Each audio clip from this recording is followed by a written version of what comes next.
Hi flowers, welcome back to my channel. Video को start करने से पहले अगर अभी तक आप में से किसी ने मेरे चैनल को सब्सक्राइब नहीं किया है तो प्लीज़ चैनल को सब्सक्राइब, वीडियो को लाइक और नीचे कमेंट करते हुए ज़रूर बताइएगा कि आज के इस न्यू एफएफ का फर्स्ट पार्ट आप लोग को कैसा लगा। हाँ, आज हम लोग स्टार्ट करने जा रहे हैं अपने इस चैनल का न्यू एफएफ, लेकिन उससे पहले आप सभी से मेरा सॉरी बिकॉज़ कुछ दिनों से मैं कुछ अपलोड नहीं कर पा रही हूँ। एक्चुअल में मैं रीज़न पहले ही बता चुकी हूँ, मेरे एग्ज़ाम्स चल रहे हैं, सीजनल वर्क भी यहाँ पे चल रहा है और ऊपर से मेरी दीदी की शादी भी होने वाली है, तो उसकी वजह से हम बहुत ज़्यादा बिजी हैं। लेकिन जब भी मुझे टाइम होगा मैं कोशिश करूँगी कि मैं इस चैनल में तो कुछ ना कुछ अपलोड कर दूँ। अगर नहीं कर पाई तो आप लोग समझ जाइएगा कि आज मैं इतनी बिजी थी कि मैं रिकॉर्डिंग नहीं कर पाई। इसके अलावा a very big thank you to all of you जिन्होंने भी मेरे पिछले जो एफएफ मैंने अभी बनाया था उसको इतना प्यार दिया, इतना सपोर्ट किया और इतने सारे लोग फिर से मेरे साथ जुड़े। और मैं आप लोगों से फिर से रिक्वेस्ट करना चाहती हूँ, जो भी मेरी चैनल पे विज़िट करते हैं और डेली मेरी वीडियोस को देखते हैं लेकिन अभी भी ना ही लाइक करते हैं ना ही सब्सक्राइब करते हैं, तो मैं आप लोग से एक रिक्वेस्ट ज़रूर करना चाहूँगी कि अगर आपको पसंद आती हैं वीडियोज़, पसंद आती हैं मेरी स्टोरीज़, तो प्लीज़ वीडियोस को लाइक भी किया कीजिए और साथ ही साथ मेरी चैनल को सब्सक्राइब भी किया कीजिए, क्योंकि आप लोगों का एक एक्शन मुझे बहुत ज़्यादा मोटिवेट करता है। तो चलिए ये सारी बातें अब पीछे छोड़ते हुए हम बढ़ते हैं आगे को, यानी कि हमारे इस न्यू एफएफ की तरफ। सबसे पहले मैं आप लोगों को बता दूं, ये एक ओमेगा वर्स नहीं है और ना ही इसमें कोई मेल प्रेगनेंसी दिखाई जाएगी। यहाँ पे सिर्फ और सिर्फ लान वांगजी और विंग लवर्स होंगे। हाँ, यहाँ पे बॉय लव बहुत ज़्यादा कॉमन होगा, यानी कि कोई इश्यू यहाँ पे क्रिएट नहीं किया जाएगा बॉय लव के चलते।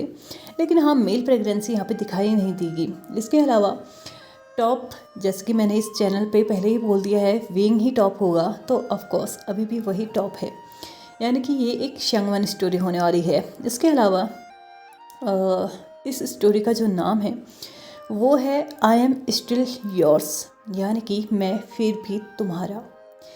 अब ये लाइन आने वाले टाइम पे कौन किसको बोलेगा ये तो हम देखेंगे स्टोरी में, लेकिन हाँ, ये लाइन एक ना एक बार कोई ना कोई, यानी कि विंग या वांगजी, इन दोनों में से कोई एक होगा जो इस लाइन का यूज़ करेगा।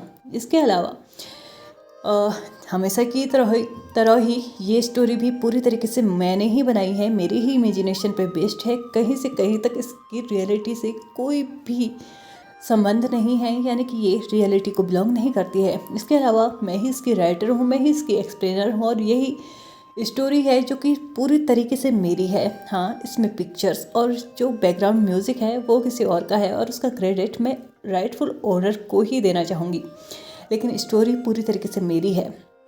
इसके अलावा मैं आज ना ही इसको लिख रही हूँ और ना ही कल इसको लिखने वाली हूँ, तो होप आप लोगों में से कोई भी इस एफएफ का लिंक नहीं मांगेगा। तो चलिए, ये तो होगी बेसिक चीज़ें। अब हम आ जाते हैं स्टोरी की थोड़ी बहुत नॉलेज आपको देने के लिए। यहाँ पे सबसे पहले मैं आप लोगों को बता दूँ कि यहाँ पे जो लव स्टोरी है ना, एक रिच और पुअर, यानी कि एक ऐसे स्टेटस पे भी बेस्ड होगी जो कि हमारी सोसाइटी में वैसे भी चलता है। अगर अमीर है तो वो अपने लिए अमीर ही ढूंढता है, चाहे कुछ भी हो जाए।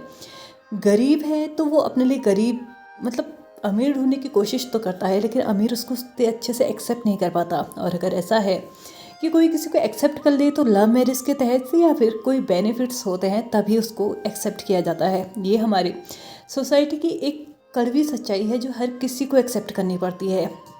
हाँ, एक हद तक हो सकता है आप अगर 2000 कमाने वाले हो तो आपको मिल सकता है कि आपको 4000 कमाने वाले मिल जाए, लेकिन अगर आप 2000 में स्टैंड कर रहे हो तो आपको लाखों में कमाने वाला शायद ही आपको आपकी किस्मत से मिल जाए। और ये सबसे बड़ा फैक्ट है हमारी सोसाइटी का कि अमीर और गरीब का रिश्ता बहुत ज़्यादा मुश्किलों से होता है, बहुत ज़्यादा मुश्किलें आती हैं, बहुत ज़्यादा इश्यूज़ क्रिएट किए जाते हैं। इवन कभी कभार तो उन लोग को भी अपने आप से ही अलग होना पड़ता है, क्योंकि वो भी इरिटेट हो चुके होते हैं अपनी फैमिलीज़ के बारे में सुन के, अपनी सोसाइटी की बातों को सुन के। और बहुत सारी लव स्टोरीज़ ऐसी हैं जो कि अमीर गरीब के चलते ही यहाँ पे दफन हो चुकी हैं, पता नहीं कहाँ। बहुत सारी लव स्टोरीज़ ऐसे भी हैं जो कि कास्ट के चलते दफन हुई हैं, तो बहुत सारी लव स्टोरीज़ ऐसी हैं जो कि रिलीजन्स के चलते दफन हुई हैं। और सबसे बड़ा बहुत सारी लव स्टोरीज़ तो ऐसी होंगी जो हमें नहीं पता है, लेकिन फिर भी वो दफन हुई होंगी, क्योंकि वो जेंडर की वजह से दफन हुई होंगी। ऐसा नहीं है कि हमारी सोसाइटी में कोई आपको गर्ल्स लव नहीं मिलेंगे, कोई बॉय लव करने वाले नहीं मिलेंगे, ज़रूर मिलेंगे, लेकिन वो इंसान खुद में ही इतने शर्मसार होते हैं कि वो इस चीज़ को एक्सेप्ट नहीं कर पाते हैं कि वो एक बाइसेक्सुअल हैं या होमोसेक्सुअल हैं। लेकिन ये एक कड़वी सच्चाई है कि बहुत सारे लोग ऐसे होते हैं जो कि इन सब चीज़ों को ना एक्सेप्ट करने से डरते हैं। इसके अलावा मैं स्टोरी के बारे में आगे स्टोरी में चलते हुए आपको बताऊंगी। तो चलिए अभी स्टोरी को स्टार्ट करते हैं।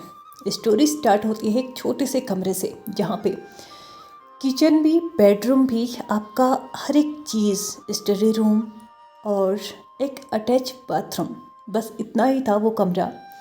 यहाँ पे एक इंसान जो कि एक छोटे से गैस पे अभी कॉफ़ी बना रहा था और दूसरा इंसान उसके सामने ही एक छोटे से स्टूल पे बैठा हुआ था और बहुत ज़्यादा इंटेंस तरीके से उसको देख रहा था। आई मीन ये कह सकते हैं कि बहुत ज़्यादा प्यार भरी निगाहों से देख रहा था।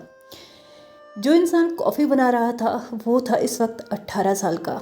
वो अभी अभी अपनी स्कूलिंग कंप्लीट की हुई थी और अगले ही दिन से वो कॉलेज ज्वाइन करने वाला था। और दूसरा इंसान जो कि उसके सामने बैठा हुआ था वो कोई और नहीं, उसी का लवर था जो कि उसके सामने बैठा हुआ था। और वो 19 साल का है, जो कि एक साल अभी अपने कॉलेज के सेकेंड ईयर की पढ़ाई कर रहा है। यहाँ पे वो इंसान बहुत ज़्यादा लवी डवी एक्सप्रेशंस के साथ अपने लवर को देख रहा था और उसका लवर जो कि अपने पूरे कंसंट्रेशन के साथ इस वक्त कॉफ़ी बना रहा था अपने और अपने लवर के लिए। सबसे पहले मैं इन दोनों का इंट्रोडक्शन दे देती हूँ। ये कोई और नहीं, लान वांगजी और विंग है। 18 साल का लान वांगजी जो कि अभी अभी अपनी स्टडीज़ को कंप्लीट किए हुए है और अब कॉलेज लाइफ को एंजॉय करने जा रहा है। और दूसरी तरफ विंग है जो कि 19 साल का है और पिछले 1 साल से अपनी कॉलेज लाइफ को एंजॉय भी कर रहा है, साथ ही साथ अभी सेकेंड ईयर में है। जब तक इनका इतना सा इंट्रोडक्शन दिया गया तब तक लान वांगजी ने कॉफ़ी बना के तैयार कर दी थी। एक कप अपने लवर को देते हुए, दूसरे कप को अपने हाथ में लेते हुए उसने विंग को इशारा किया कि अब उसे बेड के साइड को चलना चाहिए। जहाँ पे लान वांगजी का ये कमरा था जो कि उसने रेंट पे लिया हुआ था और इसी कमरे में उसका ऑलमोस्ट पूरी की पूरी दुनिया बसती थी। जहाँ पे विंग ये सोच भी नहीं सकता था कि इतना छोटा सा कमरा, उसका बाथरूम भी होगा, वहाँ पे लान वांगजी इस छोटे से कमरे में रह रहा था और अपनी पूरी दुनिया को इस कमरे में समेटा हुआ था। जैसे ही वो दोनों बेड पे जाके बैठते हैं तो विंग एक्साइटेड होते हुए लान वांगजी से बोलता है कि जल्दी से कॉफ़ी ख़त्म करो, हम जल्दी से शॉपिंग के लिए चलेंगे। लान वांगजी जैसे ही विंग की ये बात सुनता है तो उसने अपनी कॉफ़ी को अपने लिप्स के पास जिसे वो लेके जा रहा था उसको नीचे करते हुए लान वांगजी ने विंग की तरफ देखा और एक वियर्ड सी रिएक्शंस के साथ, एक एक्सप्रेशंस के साथ, तभी विंग उसके एक्सप्रेशंस को समझ चुका था और वो डायरेक्टली उससे बोलता है, तुम्हें नहीं लगता कि तुम्हें शॉपिंग की ज़रूरत है, क्योंकि कल से तुम अपनी कॉलेज लाइफ एंजॉय करने वाले हो और तुम्हारे पास कुछ ऐसी चीज़ें होनी चाहिए जो कि वहाँ पे तुम्हारी हेल्प कर सकती हैं। मैं ये नहीं कह रहा हूँ कि तुम जिस स्थिति में हो वो गलत स्थिति है, लेकिन मैं ये भी चाहता हूँ कि मैं तुम्हारे साथ अपनी कॉलेज लाइफ को बहुत अच्छे से एंजॉय करूँ, मैं सबको ये बता सकूँ कि तुम मेरे बॉयफ्रेंड हो। तो लान वांगजी यहाँ पे विंग को अपने आइज से ही आंसर करते हुए, मतलब इशारों इशारों में ही उससे बोल देता है कि मैं जैसा हूँ वैसा ठीक हूँ। विंग अपनी कॉफ़ी को पास ही की टेबल में रखते हुए बोलता है, प्लीज़ मुझे भी समझने की कोशिश करो। तुम बस ये समझ लो कि तुम्हारा इस वक्त मेरे साथ शॉपिंग पे जाना ज़रूरी है, क्योंकि हमारे लिए हमारे इस रिलेशनशिप को अगर सबके सामने लेके आना ज़रूरी है तो तुम्हें अपने आप को थोड़ा सा बदलना ज़रूरी है। यहाँ पे जैसे ही विंग लान वांगजी से बोलता है तो लान वांगजी विंग से बोलता है, मुझे नहीं लगता कि हमारे रिलेशनशिप को हमारे स्टेटस से कोई फ़र्क पड़ता है। वैसे भी पिछले 1 साल में मैंने तुमसे कई बार बोल दिया है कि जिस दिन मैं इस लायक हो जाऊंगा कि अपने ऊपर खर्चा कर सकूं तो मैं बहुत ज़्यादा खर्चा करूंगा, और तब तक प्लीज़ मेरे साथ ऐसा कुछ भी मत कहो, मुझसे ऐसा कुछ भी मत कहो जो कि मेरी ज़मीर, मेरी सेल्फ रिस्पेक्ट को एक्सेप्ट ना हो। और मुझे पता है तुम चाहते हो कि मैं भी तुम्हारी तरह बन ठन के रहूँ, लेकिन प्लीज़ समझने की कोशिश करो, तुम में और मुझ में फ़र्क है। तुम एक बिलियनर्स हो और मैं एक पुअर गाय हूँ। यहाँ पे मैं एक रेस्टोरेंट में काम करके अपना खर्चा चला रहा हूँ। जिस कॉलेज में मैं जाने वाला हूँ वहाँ स्कॉलरशिप के थ्रू में पहुँचा हुआ हूँ, और अगर इसके चलते मैं बन ठन के वहाँ पे जाता हूँ, क्या तुम्हें लगता है कि लोग मुझे नॉर्मली तरीके से लेंगे? अगर मैं इस तरीके से जाता हूँ और लोगों को ये पता चले कि मैं इस कॉलेज में एडमिशन स्कॉलरशिप के तहत लिए हुए हूँ, तो क्या तुम्हें लगता है कि उसके बाद वो मुझे अच्छे से ट्रीट करेंगे? मुझे नहीं पता तुम्हारे कॉलेज के लोग कैसे हैं, लेकिन फिर भी मुझे खुशी इस बात की है कि मैं फाइनली स्कॉलरशिप पाने में सक्सेस रहा और मैंने तुम्हारे ही कॉलेज में एडमिशन लिया। क्या तुम्हारे लिए इतना काफ़ी नहीं है कि हम दोनों दिन भर एक साथ होंगे? तो लान वंग जी का आंसर देते हुए विंग थोड़े से सैड एक्शंस के साथ कहता है, तुम नहीं जानते, वहाँ पे हर कोई तुम्हें तुम्हारे कपड़ों की वजह से जज करेगा। हाँ, तुम्हारी स्टडी की वजह से तुम्हें जज किया जाएगा, लेकिन वो बहुत बात की बात है। अभी तुम्हें तुम्हारे कपड़ों की वजह से, तुम्हारी चाल ढाल की वजह से, तुम्हारे रहन सहन की वजह से यहाँ पे नोटिस किया जाएगा। अगर इस सब के चलते मैं उन्हें बताता हूँ कि तुम मेरे बॉयफ्रेंड हो, तो शायद विंग ने अपने इस सेंटेंस को यहीं पे बंद कर दिया, क्योंकि आगे बोलने के लिए उसके पास कोई भी वर्ड नहीं थे। तभी लान वांग जी विंग की तरफ देखते हुए बोलता है, तो शायद क्या तुम मुझे एक्सेप्ट नहीं करोगे, या फिर तुम्हारी वो सोसाइटी मुझे एक्सेप्ट नहीं करेगी? मुझे कोई फ़र्क नहीं पड़ता। क्या अगर इसके अलावा कोई और रास्ता है तो तुम मुझे बता सकते हो, लेकिन मैं इस रास्ते को मानने के लिए तैयार नहीं हूँ। मैं किसी भी तरीके से तुम्हारे पैसों को अपने ऊपर खर्चे होते हुए नहीं देख सकता, और वो भी तब जब मैं कुछ नहीं कमा रहा हूँ। हाँ, मेरा भी सपना है कि तुम मेरे ऊपर खर्चा करो, तुम मुझे बहुत अच्छे से ट्रीट करो, मेरे लिए सब कुछ करो, लेकिन तब तक नहीं जब तक मैं खुद इस काबिल नहीं बन जाता। यहाँ पे लान वांग जी विंग से जैसे ही दूसरे रास्ते के बारे में बात करता है, तो लान वांग जी को विंग आंसर करते हुए बोलता है, ठीक है, दूसरा रास्ता है, लेकिन वो थोड़ा सा टफ है। तभी विंग की तरफ लान वांग जी देखते हुए बोलता है, और वो रास्ता क्या है? विंग फिर से अपने उसी सैड एक्सप्रेशंस के साथ लान वांग जी को आंसर करता है, हमें कॉलेज में एक अननोन पर्सन बन के रहना होगा, एकदम स्ट्रेंजर्स की तरह। हम कहीं से भी कहीं तक हमारे रिलेशनशिप को किसी को भी जाहिर नहीं होने दे सकते। विंग की बोली गई ये बात लान वांग जी को बहुत ज़्यादा हर्ट कर गई। उसने कभी नहीं सोचा था कि विंग उससे ऐसा कुछ बोलेगा कि वो सोसाइटी के सामने उससे एक्सेप्ट नहीं करेगा, लेकिन शायद विंग की कही हुई बातें कहीं ना कहीं ये सच भी थी।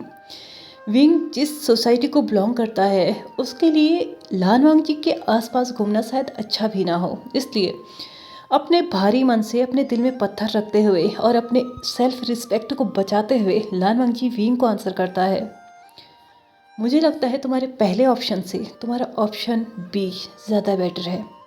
लान वांग जी के इस आंसर से विंग के फेस में जो अभी तक फेक स्माइल थी, अब वो भी फेडेड हो चुकी थी। यानी कि विंग कम्प्लीटली एक अलग ही जोन में जा चुका था। उसने कभी नहीं सोचा था कि कभी ऐसा दिन भी आएगा कि वो लान वांग जी के सामने होते हुए भी उससे अननोन पर्सन की तरह ट्रीट करेगा, एक स्ट्रेंजर की तरह ट्रीट करेगा। लेकिन कर भी क्या सकता है, उसकी भी अपनी मजबूरियाँ हैं, जो कि मजबूरी क्या है ये हम आगे आने वाले लाइफ में देखेंगे। लेकिन यहाँ पे थोड़ा सा हम चलते हैं इनके बैकग्राउंड में। पहले बात करते हैं विंग की। विंग एक बिलियनर तो है, लेकिन यहाँ पे उसके पेरेंट्स नहीं हैं, और उसकी जो पेरेंट्स की कंपनी है, यानी कि जो कि अभी चाइना की टॉप कंपनीज में से एक है, वो उसके आंटी मैडम यू संभालती हैं।